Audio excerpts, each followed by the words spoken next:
Online auto चालक मानक आंदोलन वर्तमान समय महंगा पड़ाक जाऊँगी। जबत होइथिबा गाड़ी गुड़िकर पंजीकरण रद्द करने प्रक्रिया आरंभ करिछि परिवहन विभाग। सेपटे जो ड्राइवर माने उत्पात मचाई सेमानंकर परमिट को मध्य कैंसिल करा जिवो एवं जो 280 टी ऑटो जबत करा जाइछि सेही 200 ऑटो चालक एवं सेमानंक मालिक मानक जो शोकस दिया जाइथिला तार अवधि सरुथुबा जणु जो वर्तमान एक्शन प्रक्रिया आरंभ होइथिबा कहा जाउछि। आजिर रिपोर्ट रे देखिबा केमिति ऑटो चालकों आंदोलन महंगा सब्यस्त होइछि। नमस्कार, न्यूज रूम को स्वागत करुछि मु अभिनव आशुतोष। ऑनलाइन ऑटो चालक माने आंदोलन चलनारे राजरास्ता रे जे उत्पात मचाइले, सर्वसाधारण संपत्ति को नष्ट कले, साधारण लोकों को आक्रमण कले, वर्तमान तार भरणा से माने करिबा को जाउछंती। एही समय रे लोयर पीएमजी रु पाखापाखि 280 टी ऑटो को जबत करिथिला कमिशनरेट पुलिस एवं परिवहन विभाग ए ऑटोर मालिक एवं चालक माननकु शोकच नोटिस देइथिला। तेबे दर्शक बंधु मिलिथिबा सूचना अनुसार ए शोकच नोटिस रो अवधि सरी जाइछि बा कारण दर्शा नोटिस जा जारी होई सारिथिला तार प्रति जवाब रे जो उत्तर ऑटो चालक बा मालिक माने रखिबा कथा से समय शेष होई जाइछि एवं वर्तमान कार्यानुष्ठान समय आसीछि। तेबे दर्शक बंधु आपण माने जानि आश्चर्य हेबे जे काहीकि एवं क्यों परिस्थिति रे एही ऑटो गुड़िक सेठारे पहुंचीथिला, ऑटो चालक एवं मालिकंकर कोन भूमिका थिला जेतेबेले ए नै प्रश्न पचरा जाइथिला शोकच नोटिस रे। अति आश्चर्यजनक भावरे निज उपरु सबु दोष खसई देबा पई मालिक एवं चालकंक भितरु अधिकांश कहिसंती जे केमिति ए ऑटोटी सही स्थान को बा लोयर पीएमजी को गला से माने जानती नाही। ए उत्तर बयान करुछि जे अधिकांश ऑटो चालक एवं मालिक वर्तमान एही घटनारू निजको दूरे रखिबा पई चेष्टा करुछंती।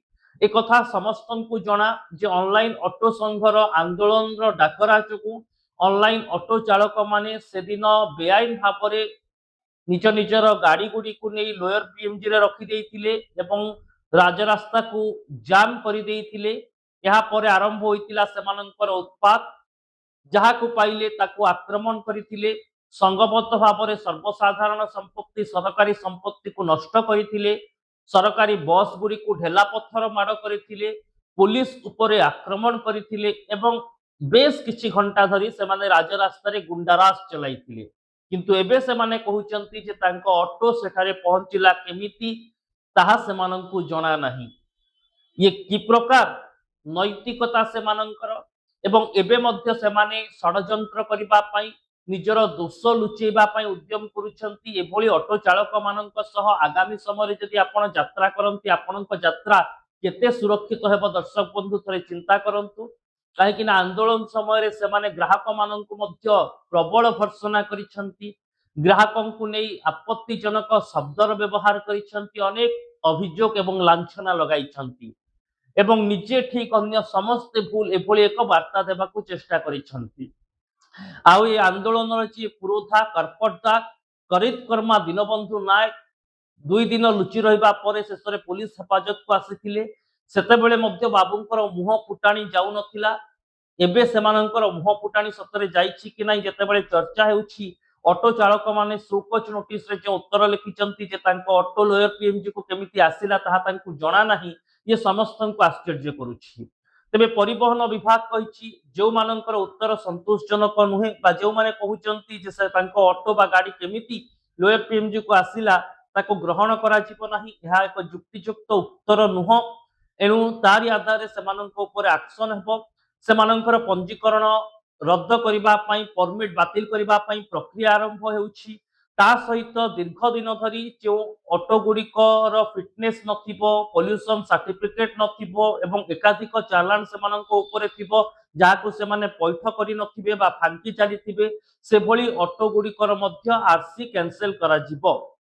एणु वर्तमान रजिस्ट्रेशन एवं परमिट कैंसिल हेबा परे अंततः राजधानीवासी ट्विन सिटीवासी आश्वस्त हेबे जे एभली ऑटो बा कैब आ राजरास्ता को आसीबो नाही।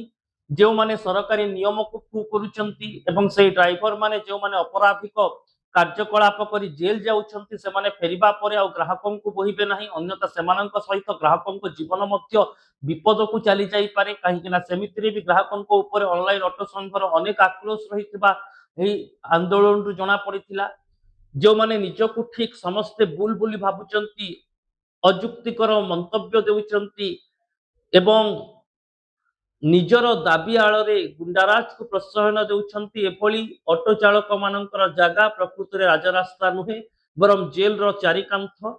ଏଣୁ ଏଭଳି ନିର୍ଲଜ ଏବଂ ଅସଭ୍ୟ ଆଚରଣ କରୁଥିବା ଚାଳକଙ୍କ ଉପରେ ଯେତିକି ଆକ୍ସନ ହେଲା ତା ସହିତ ତାଙ୍କ ଗାଡି ଗୁଡିକ ଉପରେ ମଧ୍ୟ ସେତିକି ଆକ୍ସନ ହେବା ଦରକାର, ଯାହାଦ୍ୱାରା ଆଗାମୀ ସମୟରେ ଅନଲାଇନ ଯାତ୍ରା ସୁରକ୍ଷିତ ରହିବ। ଏହି ଗାଡି ଗୁଡିକ ଆଉ ରାଜରାସ୍ତାରେ ହଙ୍ଗାମା କରିପାରିବେ ନାହିଁ, ଗ୍ରାହକଙ୍କୁ ହଇରାଣ ହରକତ କରିପାରିବେ ନାହିଁ ଏବଂ ଆଇନଗତ ଭାବରେ ପୁଲିସ ଯେଉଁ ପଞ୍ଜୀକରଣ ଏବଂ ପରମିଟ ରଦ୍ଦ ପ୍ରକ୍ରିୟା ଆରମ୍ଭ କରିଛି, ଏହା ସେହି ଅଟୋ ଡ୍ରାଇଭର ମାନଙ୍କୁ ମହଙ୍ଗା ସାବ୍ୟସ୍ତ ହେବ ଯେଉଁମାନେ ଆନ୍ଦୋଳନ ନାଁରେ ଗୁଣ୍ଡାଗର୍ଦ୍ଦି କରିଥିଲେ, ଉତ୍ପାତ ମଚାଇଥିଲେ।